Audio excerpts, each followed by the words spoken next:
guys, we are back with another episode of The Fall of the House of Usher. We are on episode 7, which is The Pit and the Pendulum. Last episode we saw Tamerlane, right? And her torture, basically, because it was pretty awful. The humiliation that she suffered, especially because her launch was so important to her, and then it just all fell apart. And it's really cool how they did it because she was always so like separated from herself, just watching herself be with her husband, and it just seems like she wasn't really living her own life. She was just watching from a distance. It was and her house was just full of mirrors, so it was everything about a reflection, right? And she was being tortured by that reflection. At the end, she saw the reflection in like a mirror above her, and she like broke the mirror, and all these pieces came, and yeah. And it was just interesting because there was like huge pieces, so she probably saw her like all like 1,000 reflections of her just raining on her. I don't know. I thought that was really cool. So yeah. Also, I was rewatching the series with Kim, and I noticed that we are on like in the first episode and also in Camille's episode, we see that bottle of N. It's nightshade. Is the thing that Frederick is giving his wife, and that is a Fortunato thing that was brought in from,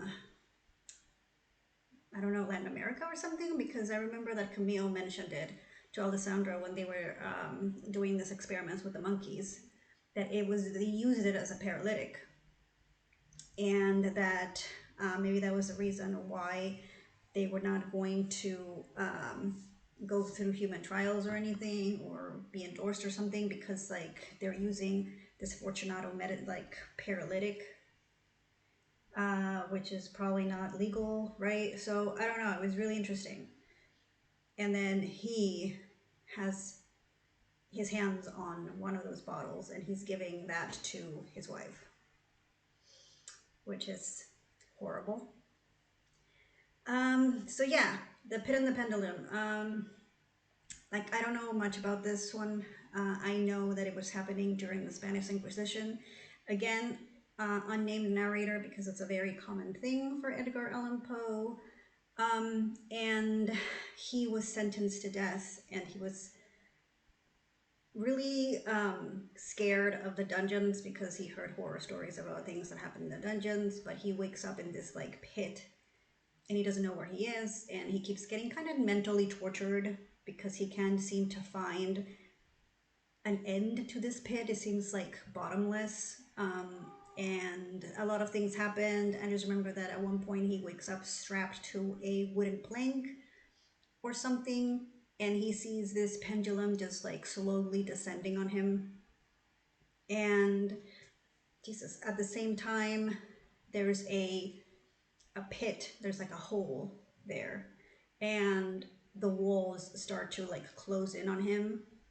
And it's just how this like a mental torture where you have like these three choices of how you want to die. He can either find a way to throw himself into the pit and be consumed by the rats that are down there, or he can wait until he's either crushed by the walls or until this pendulum just like cuts him.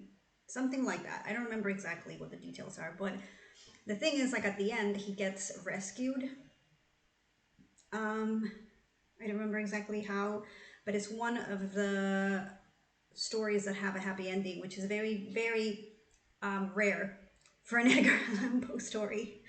But that's all I know. I don't remember exactly what else happened or the details, but I'm very curious to see how they're going to, like always in every episode, it's very cool to see how they're going to adapt it in this.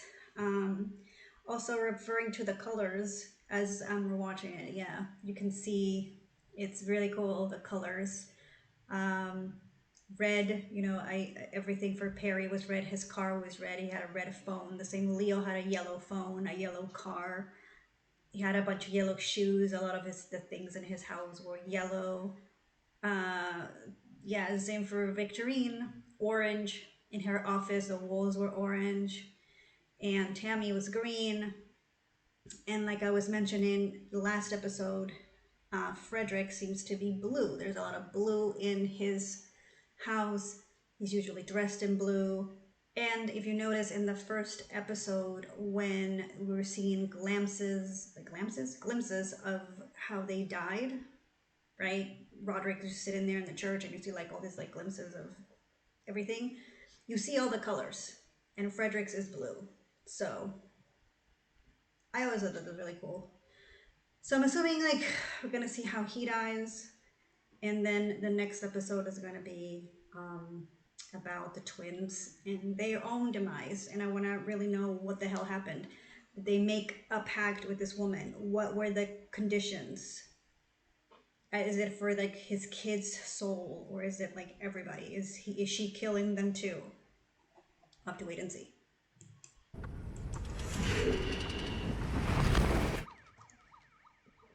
That was cool. Yes, it's a CFC, consent for care. Also, it's really cool that each episode starts with kind of like something's gonna happen, how they're gonna die, right? With Leo, it's like a cat that slowly turns into a siren. Last episode, we hear the glass shattering, and this one you kind of hear like a saw or like some machinery, the sounds. So, And also to shield the company from he's gonna bitch slap this kid. liability. Jesus, Fred! Have my word. He's gonna get screwed over. Is he gonna change his mind and say like that nothing happened? Boys give him hell. Okay. Right, because then, yeah. The only good, Usher, and you chased her away. Wrong. My granddaughter. Yeah, I was gonna say Lenore is a good girl. Also, The best of us. Juno's, you know, And so like her grandmother, too. I don't know if you can count her as one though. All the best of Annabelle Lee without...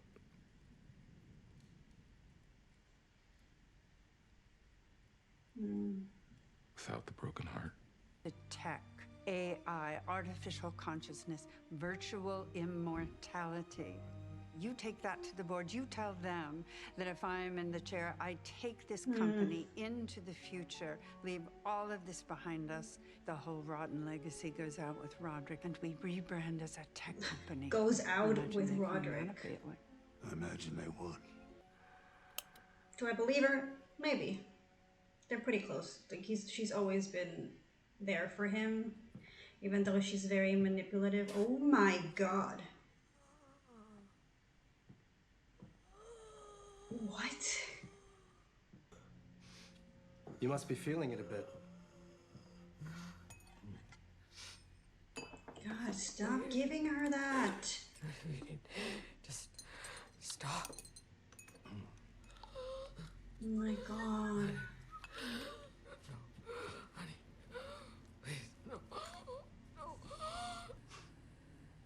That smile. Gosh, she looks so The bad. smile. So stole my heart. terrified. Do you know what the headline was that morning when I took my board seat from my predecessor? Business section of the Times. From ruthless to toothless. Is that how you see me?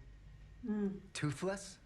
Henry Thomas is doing a great job of creeping me out. Yeah. Oh, yeah, now?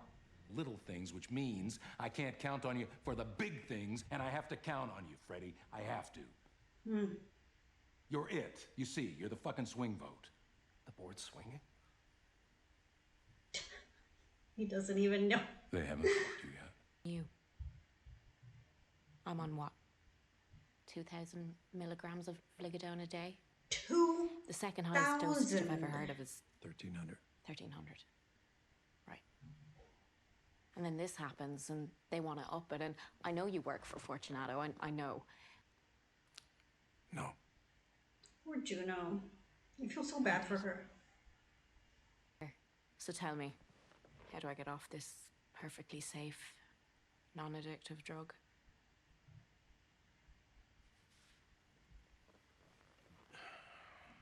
Very, very slowly. Yeah, you can't just quit cold turkey. You might just die. I see. Today, tonight. Well, I don't care about the fucking blasting permit. Give me a ball and a fucking crane. Because I fucking asked you to. Because I'm the USHER Ascendant. Listen to Roderick, and the Jersey Boys listen to me. Yes, I will be there. I want to see that building come God, down. it's gonna come down on Okay? you. You'll see it. You'll see it, all Do you right. hear how fast You'll he changed see his it. tune? It's amazing. My whole life, you know, it won't take me seriously. And then Okay, suddenly, you need to calm the new down. CEO, just crack it a little. Now, he put me one rung higher on the ladder than Tammy, and he sat back and watched. Cracked. I mean, you are It didn't older. break. It did make it stronger. Second lesson Dad was big on was getting your house in order. What does that mean? Oh my God, no. What are you gonna do? Oh God, I can't watch. Your fucking smile. Oh no, no, no, no, no, no. I don't want to be consistently cruel. That's not me. God, and she can't move. Let's do it fast. And let's do it quiet. And then we can start to heal. Oh my God.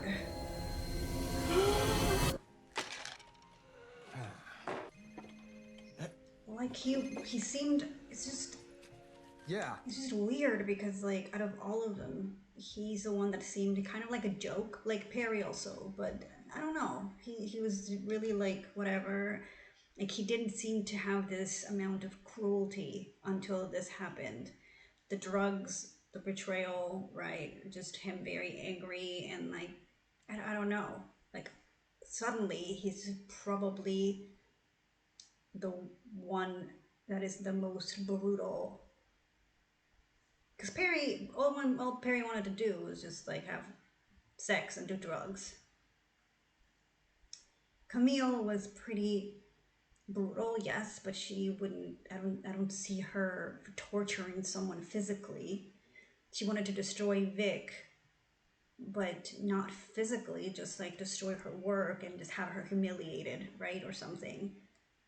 And Leo is just happy playing video games. And yes, he tortured a cat, but he felt really, I'm not saying like he's like guilty, like extremely guilty. You could see he had some guilt because he tried to cover it up. He just didn't want his boyfriend to hate him, and I don't know. And it was an accident because he did it. He didn't even remember doing it. He didn't even do it to begin with. It was all like a hallucination. Victorine completely lost her mind. And yes, she accidentally killed her girlfriend by throwing that. But then she kind of like panicked and she just lost it. She just went completely insane. Temporal insanity when she thought that she could save her life by putting that heart thing. But, and Tammy's like the bitch, right? She's like, but but there's something about like the way that he's behaving, like the enjoyment that he's getting for torturing Maury is really fucked up. Like it's freaking me out more than the other ones. And I didn't see it from him. Like he seemed like the most like not normal because he was kind of like the only one that wasn't treating Juno as a junkie, or he was always defending her, which he was doing it because he's kind of a doormat and he was like just wanted to be in his dad's good graces, right? But he seemed kind of like a loser that everybody just walked over him. I don't know. That was like the impression. And now look at him. He's cutting his wife's lips and just being super like, okay, entitled. That's what I had to do. You deserved it. Let's move on. Like, what? You good? He's just so like, what's happening?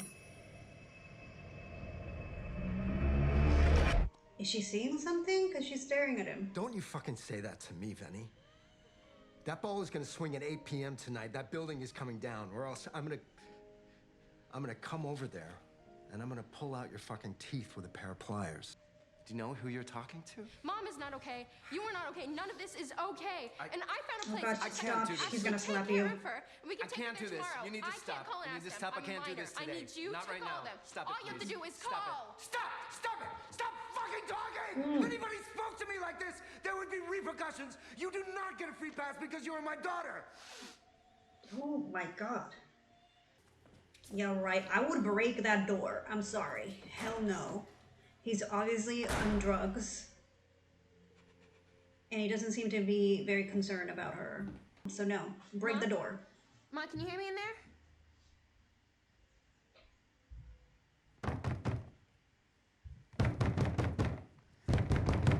She can't talk, dude. Right here. In fact,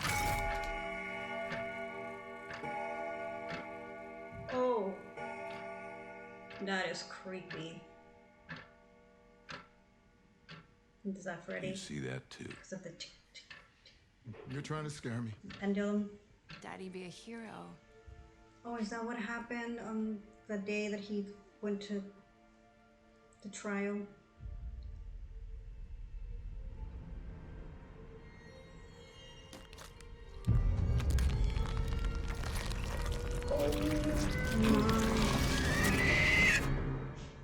That is traumatizing. Oh Yeah. man, they're gonna fuck him over. He's so nice and he just wants to do the right thing. I don't know if I can watch this. Yeah, I got this. See? We are on the record at 1:32 p.m. No, it's pretty standard. Oh my wording for- God. It's unfortunate. That these are confidential. Are you going to make it seem like he stole them or something? Because he's the one that took them and made photocopies. But he's acting like he's never seen them before. I know, I don't think I can watch this. Yes. Objection. Wow. Is your witness, ma'am. Mr. Usher.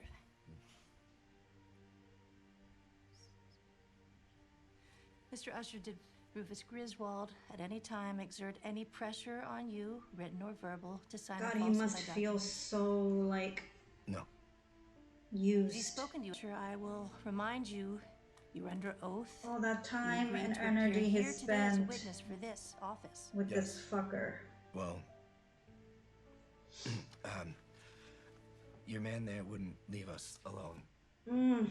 He stopped by my home on multiple occasions pressing this issue. Wow. So yes, I agreed to. Oh, he's getting arrested. What are they doing? Say anything. Your husband's under arrest for perjury. Perjury? I told you to stay at home. Roderick! Don't Say a word, not another word, not here. I will meet you at home. It's the most important employee at that company. Oh They my will have him out God. before you can blink. He's charged with perjury. And that won't stick either. He never signed an affidavit. It's Dupin's word against ours. What the fuck is wrong with you? Roderick was gonna do the right thing. He was gonna be a hero. That's what I told my children. He did the right thing, you fucking simpleton. We're investor and executive at Fortunato. Because he, like, got this to go away. Roderick Usher. He is a fucking hero. If you're gonna be swimming in For money the and wrong promotions people. and protections by lunchtime tomorrow, you'll be in a new house by Christmas. So is this when she leaves him? I don't know if like I know she dies, but I don't know if she dies while still married to him or just like.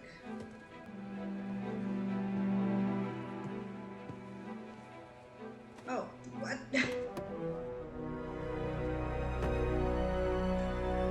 I'm sorry, for a second there I thought she was gonna reveal that she's bald or something. So she just had like a fake bangs.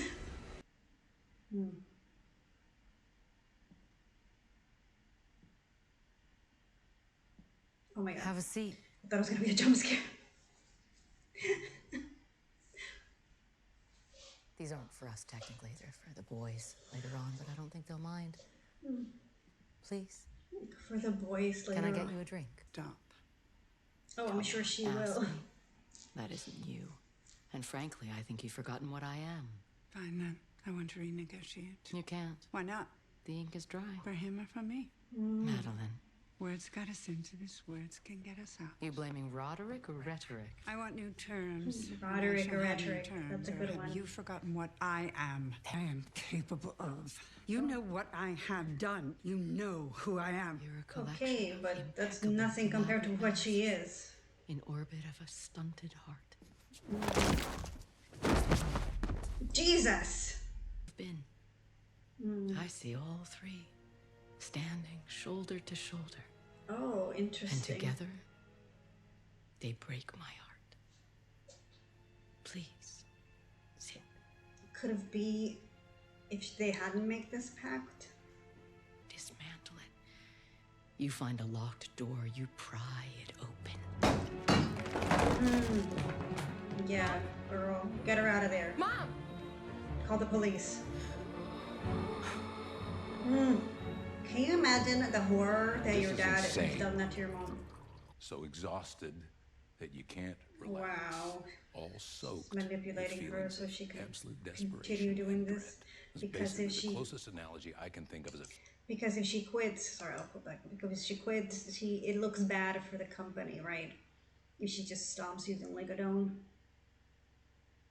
especially if it takes her a long time and it's a struggle, and it looks like she's struggling to get off this because they're branding this as non-addictive and like whatever, right? But if she starts to get off it, and it looks like she's not doing well, it looks bad. Because if she had an easy time getting off of it, this could be also be a good thing for Ligodone, because it shows that you can get off of it, that it's not addictive as you say it is, but that's not the case. Victor Frankenstein. Oh my god. You're the monster. Are you fucking kidding me? You are my perfect creation. What was left of you after that accident was a corpse on a slab. It's like nothing I've ever seen. That's like what my he drug loves. is water and you're a flower. You are the most perfect and beautiful thing I've ever seen. How You know, a huge part of you manipulative is this? Is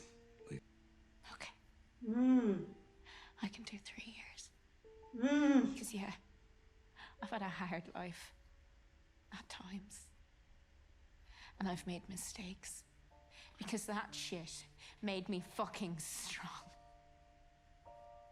So I will take 3 years of hell over a lifetime with you. Yes, queen. Drop the mic and walk away. Yes. You should know there's common ground. Oh my between god. us. That's where his talent was. A broke poet, sure. But frankly, is there another kind? He and I share that as well. Would have been it, girl. We both understand that a stir is in the air. A wave. Good, There she is a called the cops. movement there. The waves have now a redder glow. The hours are breathing faint and low. And when amid no earthly moan, Bring clarity. Yeah, it's like I'm more confused than ever. that it's deep a moment, it'll come to you. I wish I mean, I don't know. I don't think I'm stupid by any means, but I wish I had, I don't know. I wish I was smart enough to understand poetry. I think it takes something, I don't know, to just like look at a poem and kind of like analyze it and know what the meaning behind it is. I'm good with stories, but poetry it's not easy. Oh, okay. So it's about the city by the sea is about a city that's basically the city of death, and it describes how the city is, you know, the towers and everything, and then at some point the city gets swallowed by the ocean and starts sinking down, and the ocean is kind of like a version of hell, and then like at the end it's like gives it reverence. It's like saying like hell is admiring this city of death, making it seem as if the city is worse than hell itself. So if we apply that to the story, you can talk about how like the Ushers, the house of Usher, the city that they built for themselves, is basically built because of death. It's on a tower of dead people.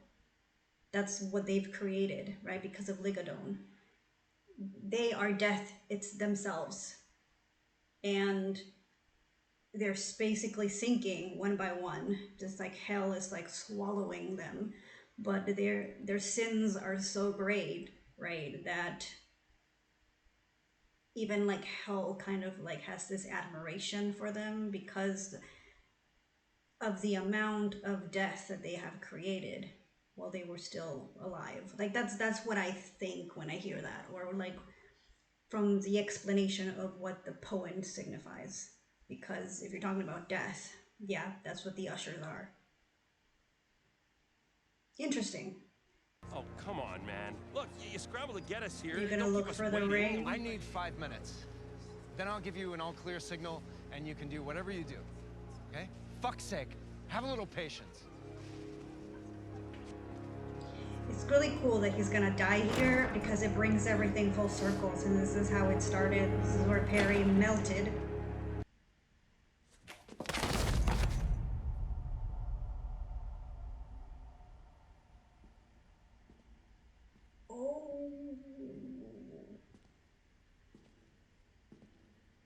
Oh, the blue glow. That's good. Oh, that's why she was staring at him, because he was just putting this thing in there.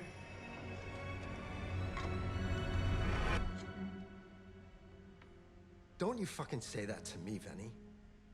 That ball is gonna swing at 8 p.m. tonight. No need to panic. No need to worry what's lurking around the corner. You've been scared your whole life. And now you get to put that down. It's here, Frederick. I'm finally here. To see this. From this vantage point, anyway. Oh, So wow. at least try to appreciate that. This is terrifying.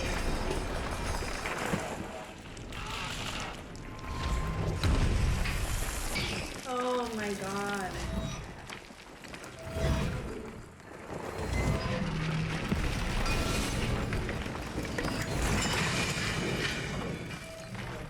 Is it descending slowly? I could have done this just about any way I wanted to. You could have had a heart attack and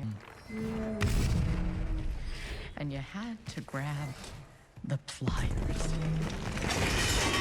It's all about your choices, my man.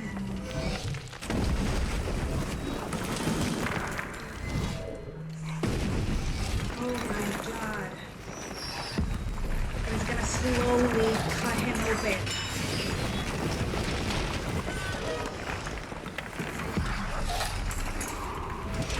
Oh, it's almost there. Ah! God, that was the first cut. There's not. I have run it all down. What makes you Every think that she's not possible gonna still scenario. kill you Trust if... me, you have always trusted me. This is the only one. This is it. I don't think so, if you both make the deal to do this. You're a king. You are saving us all. Is this Madeline? Yeah, right, because this is before, so he's not gonna die because he still has to talk to Dupont. I don't understand why she thinks that she's suddenly saved.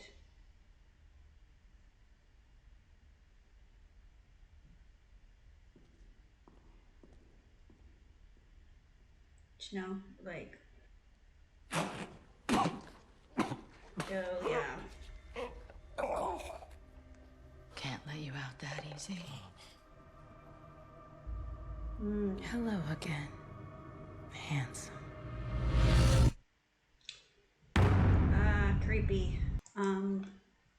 Yeah, so much to unpack in this episode. First of all, the thing with Dupin in the past, how they basically played him. So this whole thing, they pretended to be on his side, wasted his time and his energy, and gave him hope that he was actually going to help people and make a difference.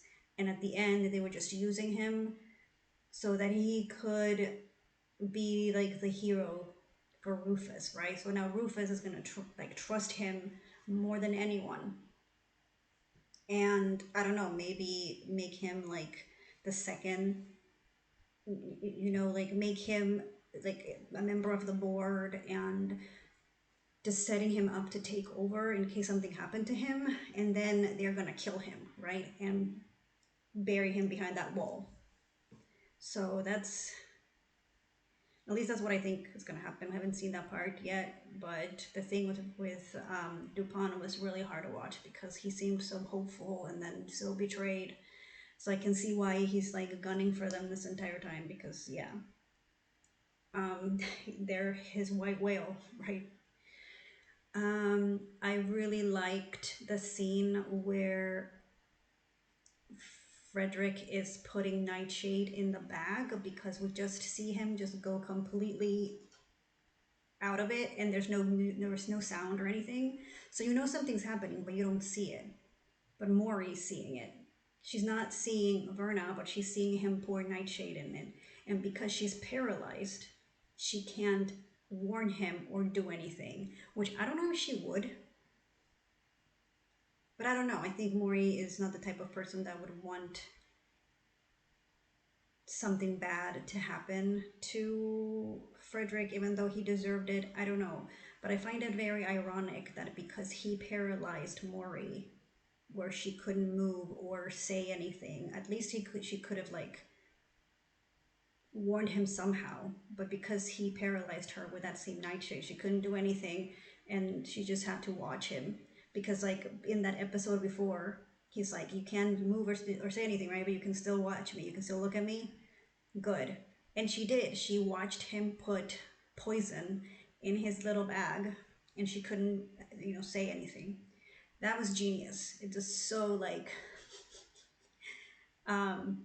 yeah, like the tables turning was just so great how that worked out. So it seems like Verna would have preferred to have them be killed in a more pleasant way, right? Because she told Perry, you don't have to do this. You can stop it. But I'm wondering if, even if he stopped it, if he would have died some other way, because she did the same with Camille. It's like, you could have died in your bed, heart attack, whatever. So maybe she could have killed all of them in a very peaceful kind of way. But it's kind of like they all made this happen for themselves. Like they all made choices that got them to end up the way they did. No, Perry with the acid brain, Camille trying to destroy Victorine, and, you know, going to see the monkeys, Leo with like getting super high on drugs and hallucinating this cat, even though everybody was telling him maybe you should quit drugs, but he wasn't listening. Victorine with her obsession with the heart, and that ends up killing her girlfriend accidentally. Tamarine with her like obsession with perfection and her reflection thing, and just being such a bitch to Bill, right? And then you have Frederick, that wasn't even acting out until he decided to take Maury home and become a vengeful dick. So it's interesting. So yeah, really, really cool episode. And then we had Madeline do this to Roderick, which is interesting too, because I don't know what the terms are, but she said, we come into the world together, we leave the world together, which is like they're twins, so they came here together, and it means that they're gonna die together. So are the terms that they all die at the same time? At least the twins need to die together. So if that's the case, then why would this work? Why would Roderick taking pills and killing himself save her from dying? I don't understand. Unless there's something else in the terms where he has to be the last one to die or something, because then it doesn't make any sense. She can still die. Poor Lenore having to watch her mom and knowing that she's been tortured this entire time and she hasn't been able to do anything about it. She probably feels a little guilty, but I'm glad that she called the cops and that Maury's going to be taken somewhere where she can get better. And I'm really proud of Juno. She stood up for herself. She told Roderick where to shove it, and she's going to get clean, which she deserves it. And it's just so disgusting to just watch this man. First of all, is like 3 times her age or something. And he manipulated her because she was in a very vulnerable position where she just had an accident and she was taking a lot of Ligadone, and told her, hey, I created this drug that you're so addicted to. And then just use that to keep her in this like drug, and married her because it was good for PR. Like, look, I've married this person who's taken 2,000 milligrams of Ligadone and look how beautiful she is. That's all he sees is her and her just taking and soaking this drug in. He doesn't see a person. He just sees a walking, Ligadone sponge. It's just disgusting. And I'm so glad that Juno told him to fuck off. And I wish her the best. Hopefully she makes it to the end and she inherits all the money. Her and Lenore can just live in the house and be happy forever. If Lenore is alive by the end of this, because if you all read The Raven, you know that Lenore's not alive in The Raven. Spoiler alert. But since this is a different thing, hopefully, she and Juno make it throughout this catastrophe and they live happily ever after. We'll just have to wait and see. So yeah, thanks for watching, guys, and I'll see you in the next one. Bye.